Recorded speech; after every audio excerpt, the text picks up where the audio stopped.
մտադրություն չունենք եւ չենք պայքարում ընդդիմություն լինելու։ Մենք պայքարում ենք իշխանության գալու։ Մեր շանսերը բավականին բարձր են գնահատում հաղթելու։ Այո, Երևանի ընտրություններում ապրելու երկիրկուսակցության հաղթանակից հետո մենք ունենք համոզմունք, որ քաղաքական գործընթացները կարող են բերել հանգեցնել արտահերթ ընտրությունների։ 2 տարվա ընթացքում մենք ցույց ենք տվել, որ մեր գլխավոր գործիքը աշխատանքն է։ Մեծ իշխանությունը ոչ թե Երևանն է կառավարում, այլ կառավարում է Երևանի քաղաքապետարանը։ Ես որ կառավարությունում եմ աշխատել, այսօրվա այսպես կոչված այդ ընդդիմադիրներից ավելի շատ մարդեր այդ կառավարությունում աշխատում։ Ժողովուրդը ասում է հասկացանք, լավ, այս իշխանությունը գնաց, դուք գայք ինչ եք անելու, ձեզնից խոսացեք։ Մենք գնալու ենք մեզնից խոսանք։ Մենք ցանկացած ուժի հետ, ով պատրաստ է միանալ մեզ, որպեսզի քաղաքացիական պայմանագիրը իշխանազրկվի, պատրաստ ենք այդ քննարկումը իրականացնել։ ՔՊՆ ուրիշ ուժերի հետ կոալիցիա կազմել, դարձել նորից քաղաքապետ, դուք մնացել եք ամենամեծ ընդդիմադիր խմբակցությունը, ինչ եք անելու։ Չենք քննարկում նման տարբերակ։ Մի կողմից Բաքու փողոց են բարեկարգում եւ տրանսպորտ թարմացնում։ Մյուս կողմից ասում են այս ամենը ճիշտ ու արդյունավետ չեք անում, մենք ավելի լավ ու արդյունավետ կանենք։ Երրորդ կողմը քննադատում է առաջին երկուսին, իսկ չորրորդ կողմը առաջին 3-ին մեղադրում է գաղտնի գործարքների մեջ։ Սրանք ցուցիչներ են այն մասին, որ ընտրություններ են սպասվում։ Բարև ձեզ, Արկադի Գրիգորյանն եմ, կիզակետում այսօր կչափենք պայքարի թեժության աստիճանը Երևանի ընտրություններից 1 ամիս առաջ։ Ապրելու երկիր կուսակցության համահիմնադիր Մեսրոպ Արաքելյան, բարի գալուստ։ Պարոն Արաքելյան, մինչ Երևան գալը չեմ կարող բաց թողնել կարևոր շաբաթվա թեման, ՄԱԿ-ի անվտանգության խորհրդի նիստ կայացավ։ Մեծ սպասումներ կային Հայաստանում ձևավորված հասարակության մեջ, առնվազն Բերձորի միջանցքի բացման հետ կապված։ Ինչու դա չեղավ, միջազգային թիվ 1 հեղինակավոր կառույցը, գերտերությունները չկարողացան ազդել Բաքվի վրա։ Երևանը կարծես թե արեց իրեն հասանելիք, ինչ որ պահանջում էին, կարողացավ հրավիրել այդ նիստը։ Իհարկե, սպասումները բնական է, Արցախում ստեղծված իրավիճակի պայմաններում ցանկացած գործընթացից մենք այնպիսի վիճակում ենք հասել, որ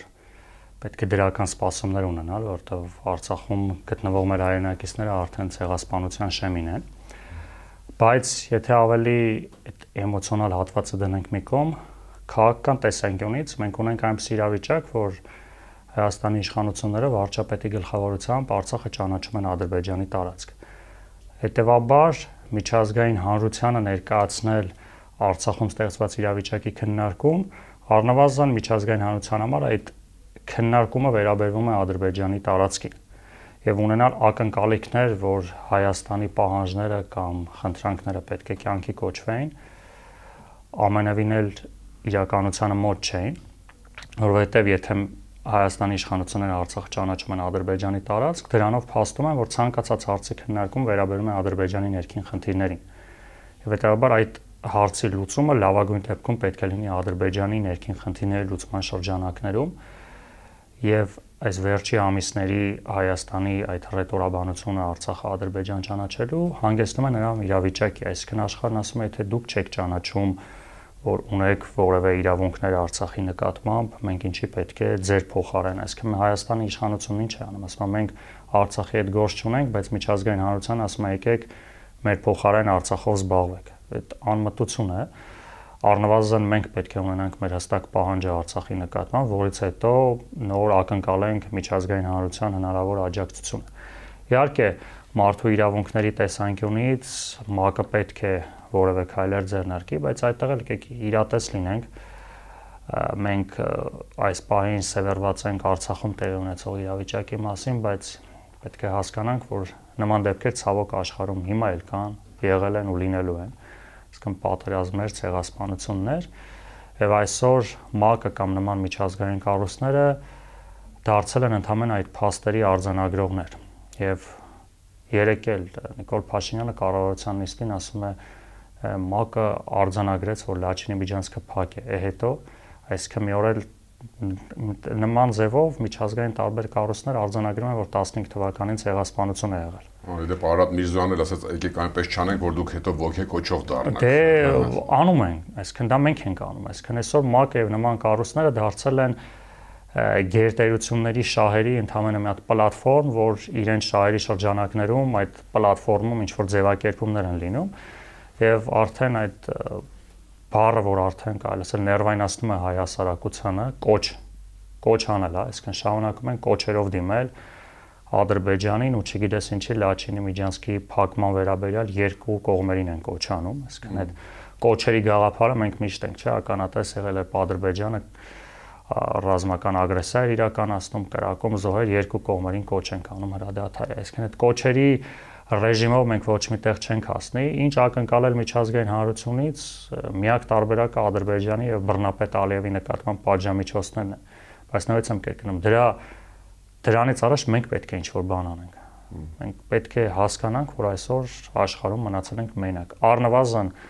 Ադրբեջանի դեմ ստեղծված իրավիճակում մենք չունենք դաշնակիցներ։ Այսինքն այսօր աշխարհում որևիցե մեկը չի պատրաստվում հանուն Հայաստանի Ադրբեջանի հետ հարաբերությունները փչացնի այնպես, որ ունենա որոշակի հետևանքներ։ Անկամ մեր ռազմավարական դաշնակիցը։ Ոչ մեկ, լավագույն մեր բարեկամ Ֆրանսիան անգամ, Միացյալ բոլորը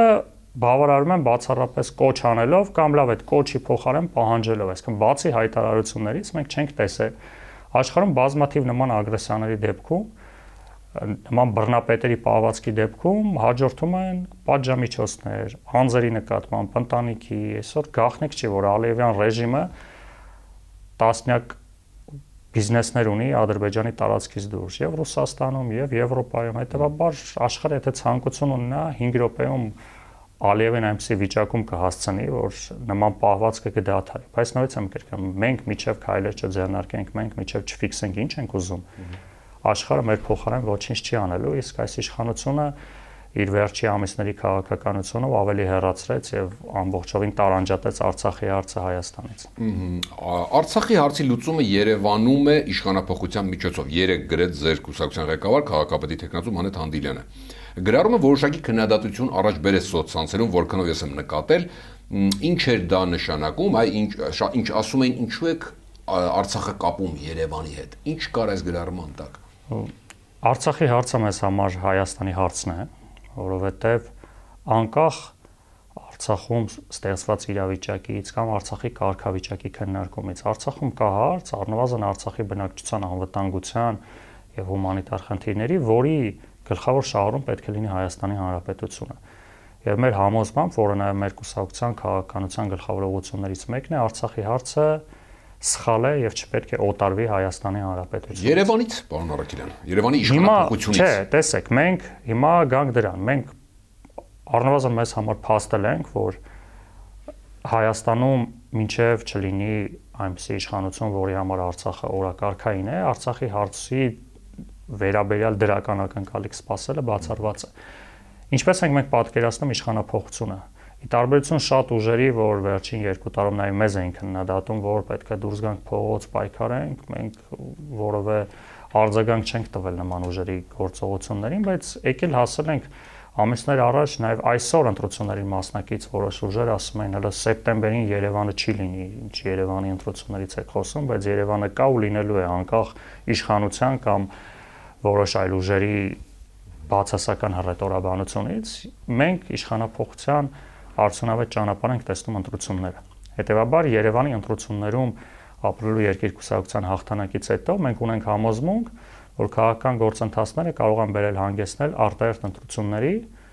որի մասնակցելով մենք հնարավորություն կունենանք ստանալով հասարակության վստահության քվեն գալ իշխանության, որից հետո զբաղվել երկրի առջև ծառացած խնդիրներով։ Սա դա է նշանակում այսքան պիտի։ Այո, մենք միշտ բաց ասել ենք կուսակցության ստեղծման օրից հայտարարել ենք, որ մենք պատրաստվում ենք ընտրությունների միջոցով ժողովրդի կողմից վստահություն ստանալով գալ իշխանության, որը արել ենք համայնքներում, մարզերում, հիմա պատրաստվում ենք անել Երևանում, հետո Հայաստանում, այսինքն օրենքի շրջանակներում նորմալ ստանդարտ քաղաքական գործընթաց է իշխանության գալու։ Հավակնոտ ծրագիր է, պարոն Արաքելյան, տեսեք, Երևան, հետո Հայաստան, ընդունեք, որ Երևանը նոյեմբերյանը չէ, Ալավերդին չէ, Տաթևը չէ, այսինքն չեք գերագնահատում ձեր ռեսուրսն ու ուժերը կամ պոտենցիալ ընտրազանգվածի ձեր, վստահողների չափը։ Այն գործունեությունը 2 տարում, որ մենք իրականացրել ենք, ունենք համոզմունք, որ երևանցիները նույնպես իրենց վստահությունը կտան ապրելու երկրին, ինչու, որովհետև 2 տարվա ընթացքում մենք ցույց ենք տվել, որ մեր գլխավոր գործիքը աշխատանքն է։ Այսինքն մենք 3 համայնքներում որ նշեցինք, ընտրվել ենք եւ աշխատում ենք։ Ես բազմիցս կրկնել եմ, երևանցիներին ես կոչ եմ անում այսօր յուրաքանչյուր մարզում որևէ ընկեր բարեկամ ծանոթ ունենք։ Դժվար չէ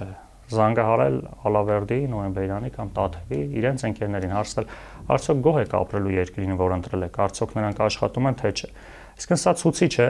մի քաղաքական թիմի նկատմամբ, որովհետև անընդհատ խոսել, քննարկել, քննադատել, ես վստահ եմ հասարակությունը դրանից օգնել է։ Հասարակությունը ուզում է ընտրել մի ուժ, որը գալու է աշխատելու,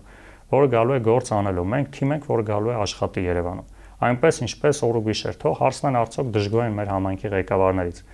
Եթե դժգոհ են, թող չվստահեն նաև Երևանում։ Իսկ այն աշխատանքը, որ այս կարճ ժամանակում մենք արել ենք, վստահ եմ արժանացել է ոչ միայն այդտեղի համայնքի բնակիչների վստահության, այլ նաև երևանցիների, քանի որ այդ ինֆորմացիան նաև տարածվում է Երևանում։ Միևնույն ժամանակ մեր թիմում ներկայացված են անձինք, ովքեր տիրապետում են աշխատանքին, որովհետև ոչ միայն Երևանում, այլ նաև երկրում անկախ արտաքին քաղաքական անվտանգային Արցախյան խնդիրներից, որոնք կարող ենք օբյեկտիվ, սուբյեկտիվ պատճառներ բերել, որ նաև արտաքին գործոններն են ազդում, երկրի ներսում կառավարման քաոս է։ Այսինքն չկա մի ոլորտ, որտեղ իշխանությունը կարողանում է տարրական կառավարում իրականացնել։ Իսկ Երևանի քաղաքապետարանում ուղղակի անհնար է բառերով նկարագրել, թե ինչ է կատարվում։ Այսինքն բոլորս տեսնում ենք, թե ինչպես է կառավարվում Երևանը։ Այսինքն այս իշխանությունը ոչ թե Երևանն է կառավարում, այլ կառավարում է Երևանի քաղաքապետարանը։ Այսինքն նրանց նպատակը ընդհանուր քաղաքապետարանն է այդ կառույցը կառավարել, աշխատողներին կառավարել, ցույց տալ, որ իրենք այդտեղ շեֆ են։ Իսկ քաղաքում ուղղակի կատարյալ քաոս է, եւ մենք թիմ ենք, որը տիրապետում է կառավարման, եւ վստահ ենք, որ ոչ միայն Երևանի խնդիրները, այլ նաեւ Հայաստանի խնդիրները ներքին ռեսուրսներով էապես շատ արագ կարող են փոխվել, քան այսօր մենք ունենք։ Հետևաբար առաջիկա քարոզարշավն էլ նաև մեզ հնարավորություն կտա շարունակել երևանցիների հետ ուղիղ շփումը եւ առնվազն միջև այսօր մեր շփումները եւ հարցումները ցույց են տալիս, որ մենք մեծ հնարավորություն ունենք ստանձնելու Երևանի կառավարումը։ Դրան գանք դեռ ձեր քննադատները նաև մրցակիցները այդքան էլ համաձայն չեն ձեր այդ ընդդիմադիր դիրքորոշման հետ։ Հիշեցնում են պարբերաբար, չգիտեմ, քարոզչական զենք է թե ինչ, հիշեցնում են ձեր նախկինում իշխանության մեջ լինելը, ակնարկում են անգամ, որ կարող եք այդ կապերը օգտագործելով այդ ստորջրյա դավեր եւ գործարքներ ունենալ իշխանության հետ եւ այսպես ասենք հարմար ընդդիմության դեր խաղալ եւ խաղում եք, ինչ կասեք։ Վերջից գալով մենք բազմիցս հայտարարել ենք, որ ի տարբերություն որոշ ուժերի, չնայած մենք ամրագրել ենք, որ քարոզարշավին բացի գործող իշխանությունից որևէ ուժի չենք անդրադառնալու, մեր ռեսուրսը չենք ծախսել, դա մեր խնդիրը այս իշխանության հեռացումն է, մեր խնդիրը ուրիշ ուժերի հետ բանավեճի մեջ մտնելը չէ։ Բայց գալով այդ ձևակերպմանը մենք ամենևին մտադրություն չունենք եւ չենք պայքարում ընդդիմություն լինելու, մենք պայքարում ենք իշխանության գալու։ Հայաստանում, որ եւ հիմա եւ նախկինում կա մի ձևավորված քաղաքական միջավայր, որտեղ քաղաքական ուժերը, քաղաքական գործիչները պայքարում են ընդդիմադիր լինելու համար։ Ով է իրենցից ավելի ընդդիմադիր։ Գնացեք պայքարեք, քաղաքացիական պայմանագրին է ձեզ նվեր, գնացեք իրար հետ պայքարեք, ովա ձեզանից ընդդիմություն, մենք լինելու ենք իշխանություն։ Մենք ընդդիմություն լինելու հավակնություն չունենք, թե հիմա էլ քննադատում են բատուկ ընդդիմություն չէ։ Իսկ ինչ վերաբերում է Նիկոլ Փաշինյանի կառավարությունում նախարար աշխատելուն, կներեք, երևի միակ քաղաքական ուժը, որ նման քննադատություն կարա մեզ ասի, երևի կոմունիստական կուսակցությունն է։ Այդ որ քաղաքական ուժի ներկայացուցիչները Նիկոլ Փաշինյանի կառավարությունում նախարար մարզպետ կամ վարչության պետ չեն աշխատել։ Ասում են աշխատել եք, բայց ինձնից շատ են աշխատել եք, ասում են ինչու այն ժամանակ այ հիմա որ սուր քննադատում չէիք տեսնում, իրանք էլ են աշխատել։ Ես որ կառավարությունում եմ աշխատել, այսօրվա այսպես կոչված այդ ընդդիմադիրներից ավելի շատ մարդեր այդ կառավարությունում աշխատում, հիմա էլ են շարունակում աշխատել։ Ուղղակի հիմա չգիտես ինչի դարձել են ԿՊ-ի ներկայացուցիչներ։ Դուք հիշեք 18 թվականին ասում եմ քաղաքական ուժ կար, որը Նիկոլ Փաշինյանի կառավարության մաս չէր կազմում բացի կոմունիստներից։ Հանրապետական կուսակցության նախկին փոխնախարարները այսօր կառավարության կեսն են զբաղեցնում որպես նախարարներ։ Նախկին օբյեկտիվ լինենք հանրապետական կուսակցություն օրինակ, հիշեցի, չի զբաղեցել։ Հա, դե չի զբաղեցել, բայց ասենք նույն հանրապետական կուսակցությունը ընտրեց Նիկոլ Փաշինյանին, որ մնացած ուժերը կարողանային նախարարի պորտֆել ունենային։ Ձեզնից բացի եւս 13 ուժ է մասնակցություն հավակնում մասնակցելու, որտեղ դեռ կհնչի որոշել, հա։ Քանակը ձեզ չի մտահոգում, տեսեք, որքան շատ են, այնքան շանսերը օբյեկտիվորեն փոքրանում են այդ ընտրական տորթից, ձայների կտորից ձեր չեք մտահոգում։ Իհարկե այդ տեսանկյունից կարող ենք ասել ինչքան քիչ այնքան լավ, բայց մյուս կողմից մենք կողմ ենք, այո, որ քաղաքական գործունեության մեջ ընտրությունները գլխավոր գործընթացը պետք է լինի, որտեղ մենք վստահ ենք, որ Հայաստանում իշխանության ձևավորումը պետք է բացառապես ժողովրդի եւ ընտրությունների միջոցով լինի եւ դրական են վերաբերվում այն քաղաքական ուժերին, ովքեր քաղաքական հավակնություններ ունեն եւ ընտրությունների միջոցով, բայց ընդամենը մի կարևոր արձանագրում, որ հերթական անգամ մենք արձանագրում ենք, որ քաղաքական որոշ ուժեր քաղաքականությամբ հնձվում բացառապես ընտրություններից 1 ամիս առաջ եւ 1 ամիս հետո գնում են տուն, այսպես ասած։ Առնվազն կարծում եմ, որ քաղաքականությամբ արդյունավետ զբաղվելու ժամանակահատվածը դա ընտրությունները չէ։ Եվ ես գոնե կուզենայի տեսնել, որ այն քաղաքական ուժերը, ովքեր ընտրություններին մասնակցում են, անկախ ընտրությունների արդյունքներից շարունակել զբաղվել քաղաքականությամբ, այսինքն կհավաքեն հիմա 1%, 2%, թե 10%, դա համարեն ժողովրդի կողմից իրենց տրված վստահության չափաբաժինը, անեն հետևություններ եւ շարունակեն գործունեությամբ զբաղվել, որովհետեւ ինչ է տեղի ունենում, այն ուժերը, ովքեր չեն անցնում ավականի կամ խորհրդարան, դադարում են, այսպես ասած, հա, իրենց գործնեությունը եւ մեկը էլ հաջորդ ընտրություններին նորից հայտնվում են եւ դրա պատճառով նորից շարունակում են ձայներ չհավաքել։ Մենք 2 տարվա ընթացքում մարզերում 20-ից ավել տեղ ենք մասնակցել, տեղեր կան, որտեղ բավականին ցածր արդյունք ենք արձանագրել, բայց ես վստահեցնում եմ, որ այդ համայնքներում նույնպես շարունակում ենք մեր ակտիվ գործնեությունը, անկախ նրանից մենք ավականիում ունենք 5%, 10%, թե 20%։ Դա դրական ենք վերաբերում եւ հուսով ենք, որ նաեւ քաղաքական դաշտում նոր ուժերի, երիտասարդ ուժերի հայտնվելը ավելի դրական եւ ավելի արդյունավետ կդարձնի քաղաքական դաշտը։ Պաշտոնական քարոզարշավի մեկնարկին հաշվածորեր են մնացել, դուք նախընտրական շտաբի ղեկավարն եք։ Ինչ մարտավարությամբ է վարվելու քարոզարշավ, ասենք սովորական բակային, հա, հայտնի շրջայցեր, չգիտեմ, փոքրիկ հանրահավաքներ, թե ինչ որ արտասովոր, ոչ սովորական բան եք մտածել, ինչպես օրինակ ձեր հա ծրագրերի շնորհանդեսներն եք անում, ինչ որ այլ լուծումներ կա, որի մասին դեռ չգիտենք։ Բնական է քարոզչության նպատակը քաղաքացիներին առավելագույնս շատ հասցնել մեր քարոզչական նյութերը, մեր գաղափարները։ Ուղիղ շփման բակերում հանդիպումները լինելու են, մենք ձևավորել ենք 20-ից ավել շտաբեր Երևանի թաղամասերում եւ այդտեղ յուրաքանչյուր թաղամասում մեր քարոզչական թիմերը ակտիվ քարոզարշավ են իրականացնելու Մանուկ Թանդելյանի գլխավորությամբ քարոզչական ընդհանուր կուսակցական թիմը յուրաքանչյուր բակում, յուրաքանչյուր թաղամասում իհարկե լինելու է ինչքանով ժամանակի մեջ կհասցնենք այդ 24 օրերի ընթացքում։ Այո, նաեւ քարոզարշավի ընթացքում մենք մեր կարևորագույն ծրագրերը, որոնք քաղաքի համար ռազմավարական նշանակություն են ունենալու, շարունակելու ենք նաեւ այդ միջոցառումների շրջանակներում ավելի մանրամասն, ավելի պրոֆեսիոնալ տեսանկյունից ներկայացնել, որպեսզի քաղաքացիները նաև ընդհանուր պատկեր ունենան։ Բնական է նաև օգտագործելու ենք բոլոր այն միջոցները, որոնք կիրառելի են, հա, սոցիալական ցանցեր, լրատվություններ, հարցազրույցներ, հեռուստացույց, օրենքի շրջանակներում անելու ենք առավելագույնը, ու նաև հաշվի առնելով, որ մեծաթիվ ուժեր են մասնակցելու, նաև փորձելու ենք քաղաքացիներին չձանձրացնել, չներվայնացնել քարոզչության ագրեսիվությամբ։ Տեսեք, այդ փուլում բացի Facebook-յան, երբ բացի այդ Facebook-յանը գրառումներ ու հարցազրույցներ նաև ժողովրդի մեջ եք լինելու, ինչի վրա եք շեշտը դնելու խոսելիս ռետորաբանությունը նկատի ունեմ։ Տակտիկաները տարբեր են աշխարհում ու տարբեր մակարդակի ընտրություններում, հա, գործող իշխանությանն եք անընդհատ կոշտ քննադատելու, թե ավելի շատ ձեր ծրագրերն եք ներկայացնելու, այդ ձայն ու միավոր հավաքելու կասեք կա։ Ստեղծված իրավիճակում վստահ եմ, որ իշխանության նկատմամբ ձևավորված վերաբերմունքը հասել է այնքան ցածր մակարդակի, որ մենք կարծում ենք, որ իշխանության ռեյտինգը ավելի նվազեցնելուն մեր ռեսուրսների տրամադրումը այդքան էլ անհրաժեշտություն չենք տեսնում, ինչու։ Որովհետև հասարակությունը, այն որ ուզում է, որ այս իշխանությունը փոխվի, վստահ եմ մեծամասնությունը այդ կարծիքին են, հա, ոչ միայն տարբեր հարցումներն են ցույց տալիս, այլ նաև անընդհատ շփումները, ընդ որում տարբեր խավերի մոտ, հա, տարբեր պատճառներով, Արցախյան, անվտանգային, ներքին կենցաղային զուտ, հա, ասենք նույնիսկ բակի մակարդակով այս անկարողությունը, թե ինչպես են կառավարում։ Հետևաբար հանրությունը նաև հարցումները ցույց են տալիս, որ պետք է ազնիվ լինենք, որ հասարակության գերակշիռ մասը հիասթափված է, անտարբեր է, այսինքն չկա, որ այլ ուժերի տենց մեծ վստահություն է ուզում այսօր հասարակությունը տալ։ Մեր գլխավոր ուժը զենքը լինելու է հասարակությանը ներկայացնել, թե մենք ինչ ենք անելու, որովհետև այն որ այս իշխանությունը վատն է, այս իշխանությունը լավ չի աշխատում, ժողովուրդը ասում է հայր գիտենք, ձեզանից խոսացեք, դուք ինչ եք անելու։ Իսկ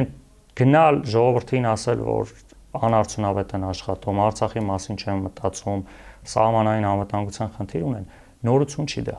Այսինքն չես կարող այսօր իշխանության մասին ժողովուրդը նաև դրանից է հոգնել, որ անդադ քննադատում ես, այ ժողովուրդը գիտի դրա մասին, ժողովուրդը ասում է հասկացանք, լավ էս իշխանությունը գնաց, դուք գայք ինչ եք անելու, ձեզնից խոսացեք։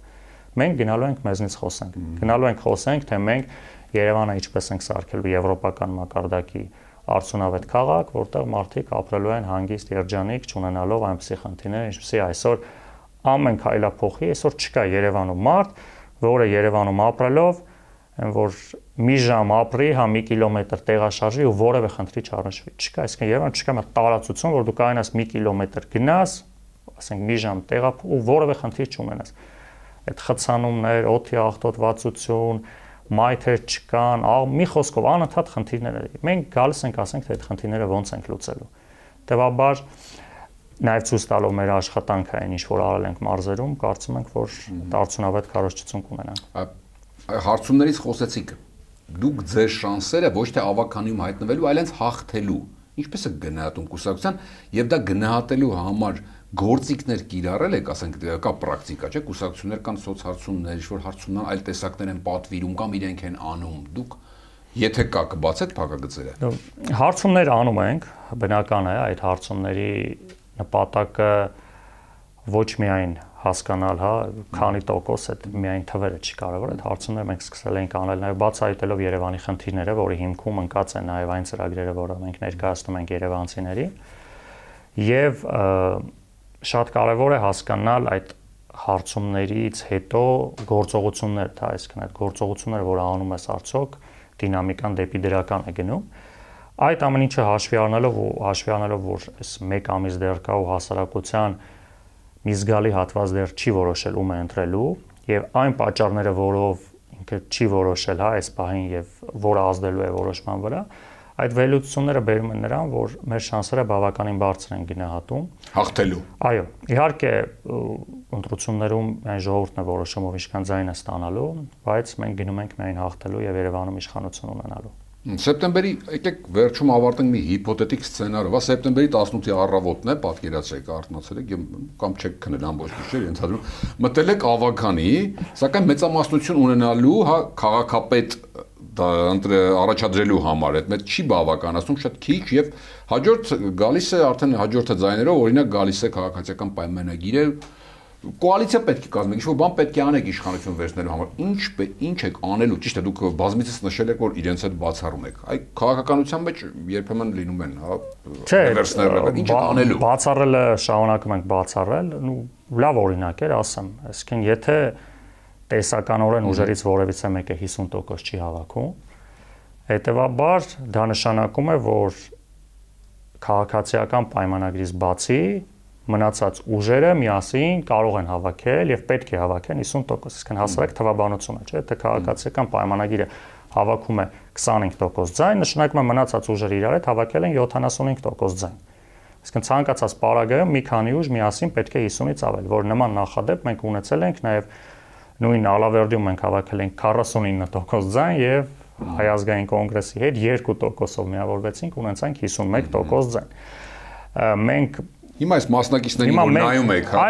այդ հարցը պետքա տակ մասնակիցներին։ Իրանց մեջ տեսնում եք, օրինակ։ Այո, տեսնում ենք, մենք տեսնում ենք, որ մասնակիցների մեջ կան, 1-2 չասեմ, նույնիսկ ավել, առնվազն այս պահին sense որ մտաբերենք, կարող է նույնիսկ կեսից ավելին, առնվազն հայտարարել են, որ ընդդիմադիր դիրքերից են հանդես գալիս եւ մենք առնվազն գնում ենք այդ մտադրությամբ, այդ ձևով, որ այդ մարդիկ ասում են, եթե ընդդիմադիր դիրքերից են հանդես գալիս, հետեւաբար իրենք պետք է ասեն, արդյոք եթե լինի այնպիսի իրավիճակ, ինչ որ Ալավերդիում էր, եւ որ կամ իշխանության պետք է լինի ապրելու երկիրը, կամ քաղաքացիական պայմանագիր, այդ ուժերը պետք է ասեն, ում են միանում։ Մենք ցանկացած ուժի հետ, ով պատրաստ է միանալ մեզ, որպեսզի քաղաքացիական պայմանագիրը իշխանազրկվի, մենք պատրաստ ենք այդ քննարկումը իրականացնել եւ քննարկել Երևանի համատեղ կառավարումը ինչպես ենք իրականացնելու։ Այսինքն մեր գլխավոր խնդիրը քաղաքացիական պայմանագրին իշխանազրկելն է։ Իսկն որևէ պաշտոնի կամ ամբողջական իշխանություն ունենալու մոլուցկով չենք տառապում եւ եթե ինչպես նշեցիք արձանագրվի այնպիսի պատկեր, որ երևանցիները որևիցե մեկին 50%-ից ավել վստահություն չեն տվել, մենք պարտավոր ենք երևանցիների կատարած ընտրությունը ամրագրել նաև կառավարման շրջանակներում, այսինքն եթե ավականիում հայտնվել են հիմա 14 ուժ է մասնակցում, կարող են կանխատեսումներ անել, վերլուծություններ անել, բայց ի վերջո երևանցին է որոշում, որ 3, 5, 6 ուժն է հայտնվելու ավականիում։ Եթե երևանցիները որոշել են, որ այս ուժերը հայտնվում են ավականիում, մենք պարտավոր ենք քաղաքացիական պայմանագրից բացի մնացած ուժերի հետ քննարկել, ինչպես իրականացնել համատեղ կառավարում։ Իդեպ դուք ասում եք, որ միայն քննարկում եք իշխանության գալունը, հա, ավական ընդդիմություն չեք ուզում դառնալ։ Ենթադրենք մյուս սցենարն էլ կարճ քննարկենք։ Ընդդիմությունն եք ամենախոշոր։ Հակառակն է գնացել ՔՊՆ ուրիշ ուժերի հետ կոալիցիա կազմել, դարձել նորից քաղաքապետ, դուք մնացել եք ամենամեծ ընդդիմադիր խմբակցությունը։ Ինչ եք անելու։ Չենք քննարկում նման տարբերակ։ Չեք քննարկում այս պահին։ Ոչ։ Շնորհակալություն։ Կիզակետում այսօր ապրելու երկիր կուսակցության համահիմնադիր Մեսրոպ Առաքելյանն էր։ Հիշեցնեմ, որ Կիզակետի թողարկումներն ուշադրել տեսանյութեր դիտելու համար կարող եք բաժանորդագրվել մեր YouTube-յան ալիքին։ Կհանդիպենք։